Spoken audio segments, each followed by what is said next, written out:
नवरात्र का सभी दोस्तों को, सभी मित्रों को बहुत बहुत प्रणाम। ये नवरात्र के स्पेशल सबसे महत्वपूर्ण ये नवरात्र के 9 दिन होते हैं। कुछ लोगों ने मुझे कमेंट करके पूछा कि सर क्या हम नवरात्र के व्रत करते हैं, फास्ट करते हैं, 9 दिन तक हम माता रानी का व्रत रखते हैं, तो क्या हम इस व्रत में कोई ऐसी कोई चीज़ है जो मैं बता सकते हो जिसे हमें व्रत पूरी तरह से पूर्ण रूप से कर सकें।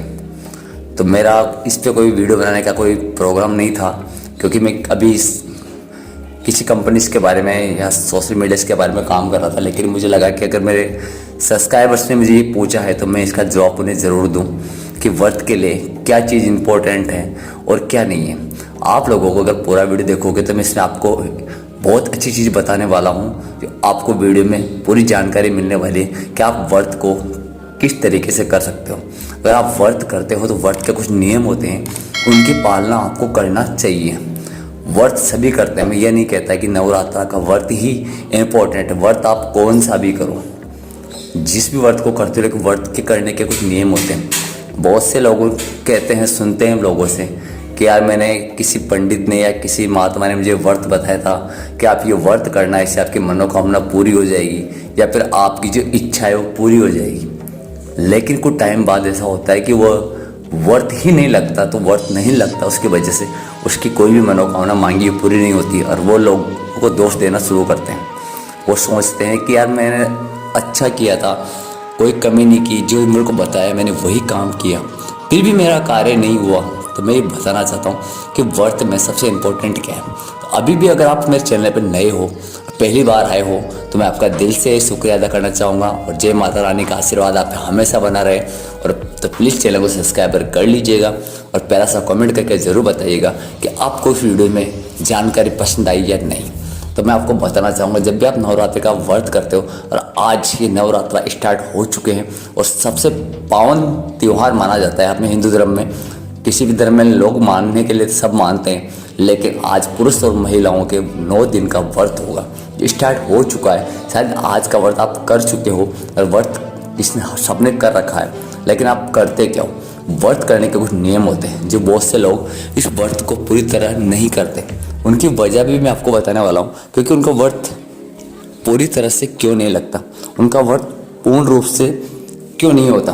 क्योंकि व्रत के दिन लोग क्या करते हैं, व्रत करते हैं, लेकिन सुबह से शाम तक वो कुछ ना कुछ खाते पीते रहते हैं, कुछ ना कुछ फल फ्रूट खाते पीते रहते हैं, कुछ ना कुछ चीज़ खाते रहते हैं। उनको शाम कब हो जाती है उनको पता भी नहीं चलता कि हमें भूख लगी या नहीं लगी। आप मुझे ये बताइए, व्रत का मतलब क्या होता है। व्रत का मतलब ये होता है कि व्रत को हम किसी इष्ट के लिए, हमें पूरे दिन के लिए भूखा रहना होता है। अब भूखा रहने का मतलब ये होता है कि जिसके लिए आप व्रत कर रहे हो, या माता रानी का मानो या बजरंगबली का मानो या किसी भी इष्ट का मानते हो, आप किसी भी इष्ट का आप नवरात्रा कर सकते हो। जरूरी नहीं कि आप माता रानी का ही करो, लेकिन जिसका आप व्रत कर रहे हो, अगर आप भूखे रहते हो तो आपके साथ साथ वो जिसका आप व्रत कर रहे हो, जिस भी इष्ट को आप मान रहे हो, वो भी आपके साथ भूखे रहते हैं। जब आप भोग लगाते हो तभी उनका भी व्रत खुलता है। तो इस बात को आपको जानकारी होना ज़रूरी है। अगर बिना जानकारी के आप व्रत करते हो तो आपको ये पता नहीं है कि मैं क्या करूं। अब जैसे कि आज आपने फर्स्ट नवरात्रा स्टार्ट किया तो आपने दिन में जोत देखी होगी। जोत देखते हुए आपने एक गलती की है, जो गलती भी आपको बताना चाहता हूँ, जो आपके लिए इंपॉर्टेंट है, लाइफ में हमेशा याद रखना। क्योंकि अभी तक आपको नवरात्रा के 9 दिन और व्रत करना है, तो ये चीज़ आपको डेली जोत देखोगे तो डेली आप माता रानी के कुछ चावल मूंगों की खिचड़ी बनाते हो, कोई किस तरह की खिचड़ी बनाता है, या कुछ भी प्रसाद आप चढ़ाते हो जिससे व्रत टूटता है। मतलब एक तरीके से आप देखना मेरी बात को, अगर व्रत टूटता है तो आप जैसे किसी भी देवी देवता को अगर जोत देखते वक्त उनको जो भोग लगाते हो, तो उसका मतलब ये हुआ कि आपने माता रानी का व्रत तोड़ दिया, आपने का मुँह झूठा कर दिया। आप पूरे दिन भूखे रहोगे तो वो आपका व्रत नहीं लगेगा, क्योंकि आपने व्रत नहीं खोला, उसके पहले आपने माता रानी का व्रत खुला दिया, उनका व्रत दिल में ही खुला दिया, सुबह ही खुला दिया।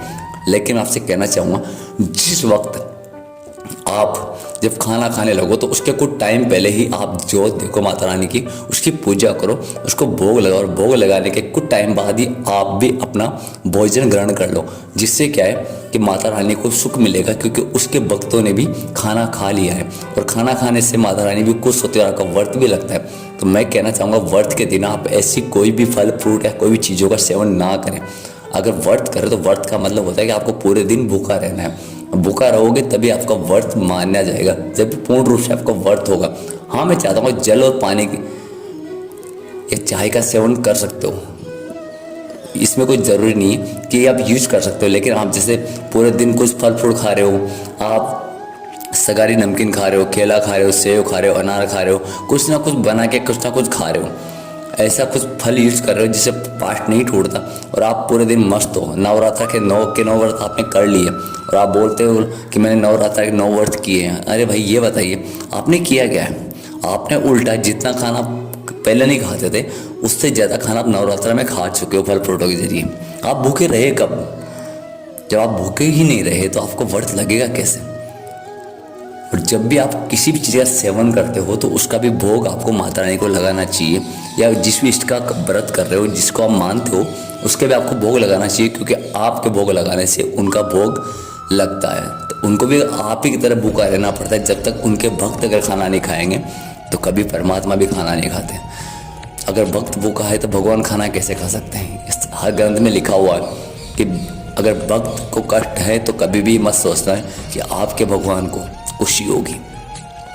तो जीवन में अगर कभी भी किसी का भी व्रत करते हो तो व्रत के दिन ये चीज़ें खाना छोड़ो। आपने कभी ग्रामीण गांव में लोगों से मिले हो, ग्रामीण इंसानों से मिले हो, वो जो व्रत करते हैं तो वो व्रत के दिन कुछ भी नहीं खाते, पूरे दिन भूखे रहते हैं, दिल से व्रत करते हैं, सच्चे मन से मानते हैं कि हम जो व्रत करना है, पूजा पाठ करना या व्रत, बस भूखे रहने से व्रत नहीं होता। अगर आप खाना नहीं खा रहे उसका मतलब ये नहीं कि आपका व्रत लग गया, आपका व्रत नहीं लगा है। तो आगे अब भी आप आज का व्रत कर चुके हो और आगे व्रत करने वाले हो तो मेरी बात को ध्यान रखना कि आपको व्रत के दिन किसी भी फल फ्रूट का सेवन नहीं करना है।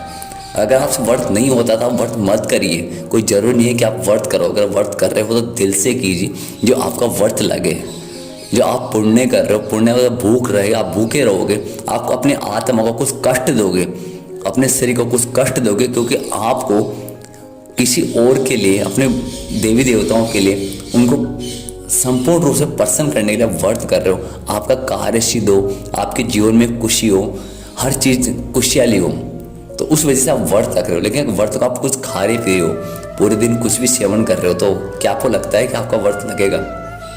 दोस्तों, मित्रों, जो भी आप मेरे चैनल पे हो, सबसे मेरा विनती है कि इस वीडियो को शेयर कीजिए, जिससे लोगों का पास्ट ना टूटे और लोग कम से कम अपने इस व्रत को संपूर्ण रूप से कर सके। मैं आपसे कहता हूँ आपको 100% इसका रिजल्ट मिलेगा और आपको खुशी होगी कि आपने व्रत पूर्ण रूप से संपूर्ण किया है। व्रत के दिन ऐसा नहीं आप देवी देवता पूजा करें, पूरे दिन आरती पूजा में लगे, ऐसा कुछ भी नहीं है। अपने मन को शुद्ध रखो, जीवन को शुद्ध रखो, अपने कार्य को शुद्ध रखो, अपनी नियति को शुद्ध रखो। और सबसे इम्पोर्टेंट बात, अगर आप शादीशुदा हो तो 9 दिन तक अपनी घर गृहस्थी से भी आपको दूर रहना है। अछूत चीज़ कुछ भी हो उसको अड़ना वड़ना नहीं है, बस अपने हिसाब से आपको व्रत का पूरी तरह से सच्चे मन से पालना करनी है। तो जय माता रानी आपका घर हमेशा खुशियों से भरा रखे, आपके जीवन में हमेशा खुशियाँ लेके आए और संपूर्ण जीवन हमेशा खुशी खुशी गुजरे, यही मेरी विनती है। तब तक के लिए आपके दोस्त यानी सूरज सर को जाने का प्रणाम दीजिए। जय श्री कृष्णा, जय श्री राधे, और आते रहिए और मिलते रहिए। मिलते हैं नए वीडियो के साथ।